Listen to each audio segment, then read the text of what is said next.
आखिर जो बाली के भय से सुग्रीव अपने प्राण बचाए पर्वतों पे रह रहा है, उसके लिए बाली को भगवान ने मार दिया और बाली से मदद नहीं मांगी। यही बात तो बाली पूछ रहा है कि अगर आपको सीता ही चाहिए थी, सीता का हरण रावण ने किया था, तो एक बार आप हमसे बता देते, हम रावण के यहाँ से सीता को ले आते, रावण को बांध करके ले आते और पूरी उसकी राक्षसी सेना का नाश कर देते। लेकिन आपने सुग्रीव के लिए हमें मार दिया।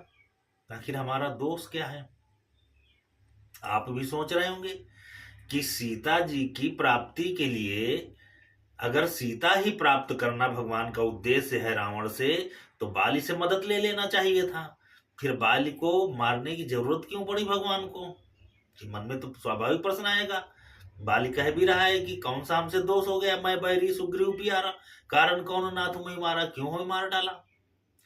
तो आप सोचो कि भगवान राम क्या वनवास गए थे तो वो इसलिए गए थे क्या कि वो समय काटने गए हैं और ये आकस्मिक घटना हो गई है कि सीता जी का हरण हो गया?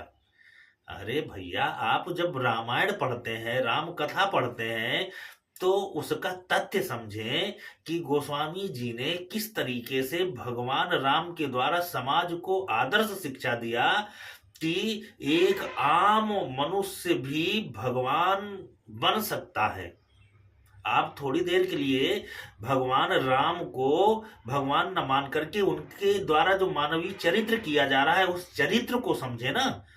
भगवान को अगर अपने को भगवान बना करके पूजवाना होता भगवान राम के रूप में, तो भगवान फिर मानव चरित्र काहे करते, फिर पुरुषोत्तम काहे अपने को कहलाते? तो वो तो पुरुषोत्तम है, पुरुष रूप में रह कर मानव रूप में रह करके जो उनके द्वारा आदर्श चरित्र किया गया, जो जीवन यापन किया गया, वही तो मानव समाज के लिए आदर्श शिक्षा है। तो आप उसको शिक्षा के रूप में उनके चरित्र से ग्रहण करिए ना, उनके किए गए कार्यों के द्वारा। लेकिन आप सीधे जब उनको भगवान ही मान लोगे तो फिर चरित्र जो उनके द्वारा किए गए तो उसको समझ ही नहीं पाते हो।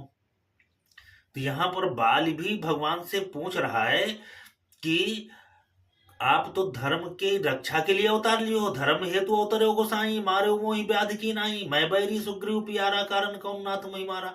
बाली भी तो यही बात कह रहा है। लेकिन बाली ने क्या समझ लिया, भगवान को भगवान समझ करके बात कर रहा है ना कि धर्म हेतु अवतरे हो, धर्म के लिए तुम अवतार धारण किए, हमें क्यों मार दिया?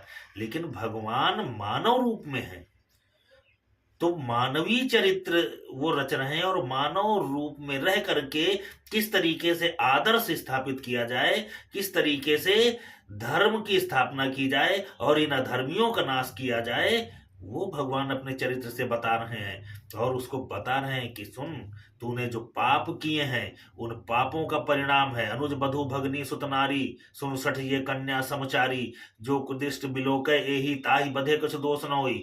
कोई भी मनुष्य अगर ऐसे कुकर्म करता है तो उसको मार देने में पाप नहीं लगता है। और तूने ये सारे पाप किए और पाप करने के बाद भी तुझमें इतना घमंड है कि तू ये नहीं जान पा रहा है कि कोई अगर धार्मिक व्यक्ति आ रहा है, धार्मिक व्यक्ति तुझको समझाना चाहता है, बताना चाहता है, तो तू समझ ही नहीं पा रहा है क्योंकि तू इतना घमंड में है। मूढ़ तो ही अतिशय अभिमाना, नारी सिखावन किन न काना।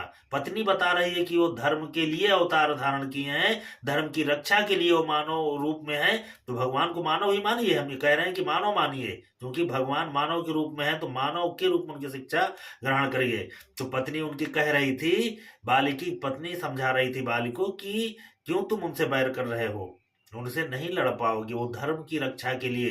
क्योंकि उस समय अधर्मियों का बोलबाला हो गया था, जय विधि होय धर्म निर्मूला, चलहि सता सदा वेद प्रतिकूला, करहि अनीत जाई नहीं बरनी, सीधहि विप्र धेनु सुर रौनी। तो यही तो हो रहा था। इसी अधर्म को तो नाश करने के लिए ही भगवान ने अवतार धारण किया मनुष्य रूप में, असुर मारी थापन सुरनि। तो असुरों के विनाश के लिए मानवीय चरित्र से, मानव के रूप में रह करके असुरों का विनाश कैसे किया जाएगा ये बता रहे हैं। और वो विनाश करने के बाद अपने आप को श्रेष्ठ भी साबित करना है भगवान को क्योंकि वो पुरुषोत्तम है, तो आदर्श पुरुष के रूप में सर्वश्रेष्ठ उपाधि से अपने आप को सुसज्जित भी करना है। तो भगवान अगर बाली से मदद ले लेते तो आज भगवान को लोग भगवान न मानते, उन पे दोष लगाते कि बाली न होता तो माता सीता शायद राम को प्राप्त न होती, सीता की प्राप्ति का हेतु बाली बन जाता, तो राम से ज्यादा बलशाली, राम से ज्यादा आदर्श बाली का स्थापित हो जाता अगर रावण के यहाँ से माता सीता को बाली ले आता। अगर बाली सज्जन होता, भक्त होता, धार्मिक होता, तो भगवान किसी न किसी रूप में उसको महिमा मंडित करवा देते। हनुमान जी को उन्होंने महिमा मंडित ही करवाया, उन्हें पता था, सब कुछ जानते थे, उन्हीं के द्वारा ये चरित्र रच रहा है। उन्हीं ने, भगवान ने ही कहा था कि तुम पावक माँ करो निवासा, अब हम करब निशाचर नासा। तो भगवान तो सीधे सीधे लीला कर रहे हैं, चरित्र कर रहे हैं, जैसे जिसको राजनीति कह सकते हो आप कि साम दाम अरुदंड विभेदा। तो भगवान से बड़ा तो कोई राजा नहीं था, नृप और बसई कहां यस बेदा। तो वेदों की नीतियों का पालन ही तो भगवान कर रहे हैं कि साम दाम दंड भेद सब। रावण का अंत ही उनका उद्देश्य है, और रावण तक पहुंचने के लिए माता सीता भी की जो छाया थी वो भी एक माध्यम ही था। तो भगवान को तो पता ही था, लेकिन हनुमान जी भगवान के भक्त हैं, धार्मिक हैं, धर्म के रक्षा है, तो भगवान हनुमान जी भी तत्पर हैं। तो हनुमान जी की श्रेष्ठता के लिए हनुमान जी को लंका भेज दिया। लेकिन अगर बाली को लंका भेज देते, बाली से मदद ले लेते, तो बाली के अंदर इतना अभिमान था, मूढ़ तो है अतिशय अभिमाना, नारी सिखावन कीन न कहना, मम भुजबल आश्रित जिय जानी, मारा चाहसी महा अभिमानी, तृण समान सुग्रीव जानी, अस कही चला अभिमानी। माने कितना बड़ा अभिमान है कि सुग्रीव को तिनका समझ रहा, मेरे भुजाओं पे आश्रित व्यक्ति को भी तो तिनका समझ रहा, तेरा ये अभिमान है, नारी की बात नहीं मान रहा। तो ये अभिमान उसका तो मिट नहीं सकता था। अगर अभिमान मिट जाता तो भगवान का भक्त हो जाता। अगर भगवान राम उसकी सहायता ले लेते, मदद ले लेते, तो बाली को और अभिमान हो जाता, वो खुद डंका पीटने लगता कि हमने माता सीता को, हमने राम को सौंपा, हम न होते तो राम सीता को न प्राप्त कर पाते। तो भगवान ने तो मौका दिया, उसको बार बार मौका दिया सुग्रीव को भेज करके बाली को कि तुम अपना अभिमान खत्म करके हमारी शरण में आ जाओ, धर्म के रक्षक बन जाओ, धर्म के साथ हो जाओ। लेकिन बाली नहीं माना, और उसका परिणाम रहा, भगवान ने सुग्रीव को भेजा, सुग्रीव लड़ रहे हैं, परास्त होकर के, हार करके फिर भगवान की शरण में आ जाते हैं, और बाली जीत करके भी भगवान की शरण में नहीं आता। दोबारा भगवान अपनी माला पहना करके सुग्रीव को भेजते हैं। पहचान, राजनीति है कि अब जान जाओ कि अब तो सुग्रीव नहीं, अब तो भगवान राम लड़ रहे हैं, क्योंकि राम ने अपनी माला डाल दी है उस पर, जान जाओ, अब स्वीकार कर लो कि राम से युद्ध हो रहा है। लेकिन बाली ने उसको भी ध्यान नहीं दिया। तो बाली तो मारने का पात्र ही था। तो अपने को, भगवान को स्थापित करना है, धर्म को स्थापित करना है, क्योंकि रामो विग्रहवान धर्मा, राम ही धर्म है। तो भगवान को अपने आप को प्रतिष्ठित भी करना है। अगर वो प्रतिष्ठित बाली के माध्यम से करते तो बाली को श्रेय होता। तो बाली अगर सुधर जाए, बाली भक्त बन जाए, धर्मात्मा बन जाए, तो भगवान उसको प्रतिष्ठित कर दे। मौका भी दे रहे हैं और कह भी रहे हैं कि एक रूप तुम भ्राता दो, तुम दोनों एक तरीके ही थे, एक सुधर गया तुम भी सुधर जाते।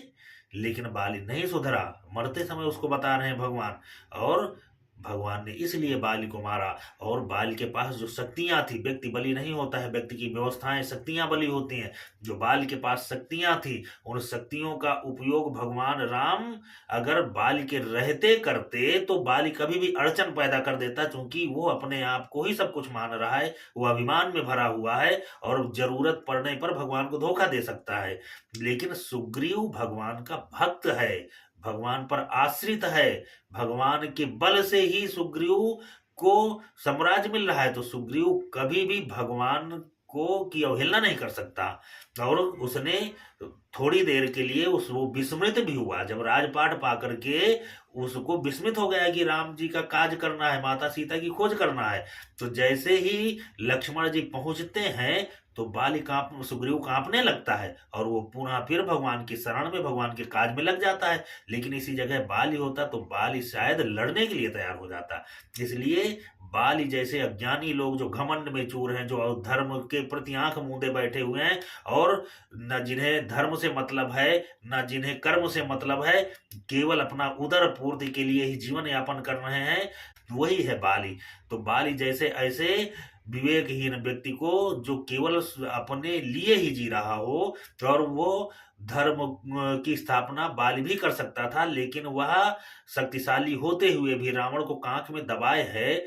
लेकिन अधर्मी रावण का अंत भी तो कर सकता था, उसके अंदर धर्म और अधर्म का ज्ञान नहीं था। तो ऐसे लोगों को, जिसको आप धर्मनिरपेक्ष भी कह सकते हो, कि ऐसे बाली जैसे धर्मनिरपेक्ष व्यक्ति का वध करके उसकी शक्तियों का अपने धर्म के लिए प्रयोग करना ही तो राम का काज है। तो राम के काज को जानने के लिए रामायण के तथ्य को समझो, खाली कथा नहीं। अगर धार्मिक होकर के रामायण की केवल कथा में अरझ जाओगे तो शायद आप दिशा भ्रमित हो जाओगे। लेकिन आप धर्म और कर्म दोनों रामायण से सीखो, राजनीति भी सीखो, कर्म भी सीखो, धर्म